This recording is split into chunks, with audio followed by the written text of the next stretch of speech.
بسم الله الرحمن الرحيم. اللهم صل على سيدنا ومولانا محمد وعلى ال سيدنا ومولانا محمد وبارك وسلم وصلی علی ربی زدنا علما رب اشرح لي صدري ويسر.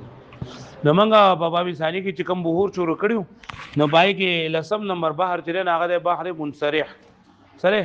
بحر منصرح چې نه دا الګ پای کې توجیه سریع صراح نو دا به بحر منصرح ده.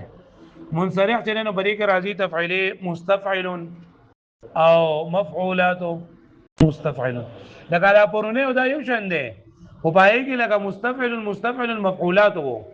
او پدې کې لکه مستفعل مفعولات مستفعل دی لکه دغه درې تفعیلی پای کې پدې کې دي پوه شئ ادا پکې په پیر راغلي نو درې قسم عروض دي او څلور قسم ظروف دي پوه شئ به معنی ها عارضه ثلاثه درې قسم عروض او درې نه درې عروض او درې ظروف دي درې عروض نمبر 1 دی دا صحیح دی سره صحیحه نمبر 2 موقوفه نمبر 3 مکسوفه صحیح نه پیژنه مالکا چې هغه د ضیافات او د علل نه صحیح خالی وي نو چې دا صحیح وي کنه نو ضرب سره یو قسم راځي چې هغه مطوی او مطوی نه پیژنم څه شو ها پټشوي هغه ها لکه مستفعل نه د مستفعل نه بس جوړ شي ها مستعين سبته جوړ شي مستعين او الثانيه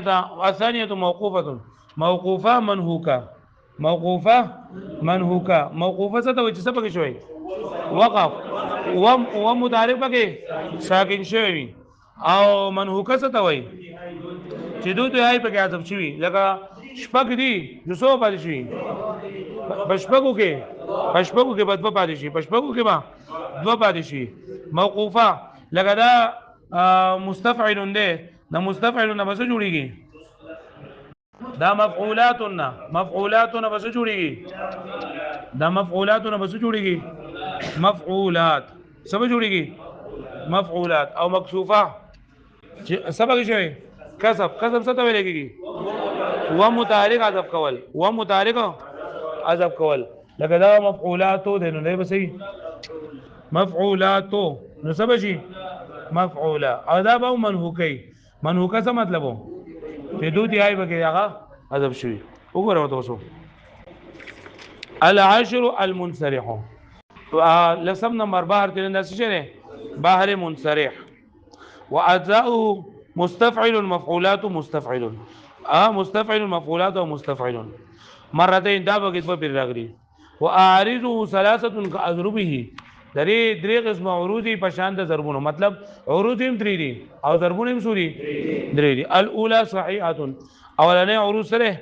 صحیح ده وضربها مطوي او ضرب سره دي مطوي چې سبق شوی کوي وبيته ان ابن زيد دل لا زال مستعملا ها للخير شي في مصري ها مفعولاته هل عرفا ها مستفعل سبجي مستعل نو کته محول کې سبب مفتعل به سبق مفتعل به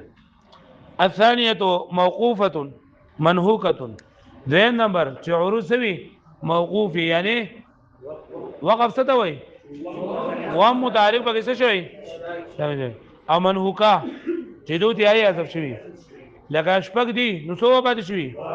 وضربها مثل ضرب هم دغه نه مثله وبيته صبرا بني او عبد الدار مفعولات عبد الدار وڅ شي مفعولات پوه شئ الثالثه مکسوفه منهوکه درهم چلندا مکسوفه منهوکه مکسوفه څه ته وایي و متعارف په حذف شوی او منهوکه وضربها مثلها ضرب الذي بمثل معنی وبيته ويل ام ساع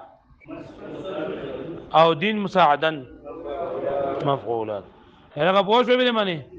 پورا ده خالي نو بس د جمعې ورته جو تاسو پکې دا وکړئ نعت پکې وای هو